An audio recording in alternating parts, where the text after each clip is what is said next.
He stalks in his vivid stripes, the few steps of his cage, on paths of velvet in his quiet rage. Here, the tiger walks in his vivid stripes on his body, across the small area of the cage. He has velvet pads. He is very angry. But he is quiet, because he can do nothing.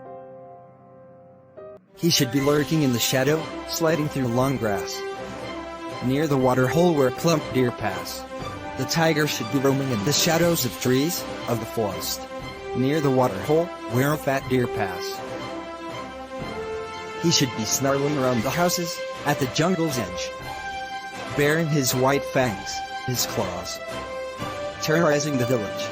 He should be roaring around the countryside, at the edge of the jungle. He should be terrorizing the village, by baring his claws and white teeth. But he is locked in a concrete cell, his strength behind the bars, stalking the length of his cage, ignoring visitors. But he is locked in a concrete cage. His strength is locked behind the bars, measuring the length of his cage. Means, he is walking along the length of the cage, ignoring the visitors, because he has no interest in them.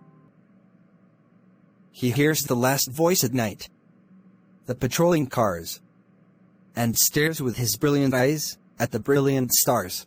He hears the last voice at night, the patrolling cars of police, taking a round in the zoo. He stares at the brilliant stars with his brilliant eyes. Study the contrast here. He stares the brilliant stars with his brilliant eyes.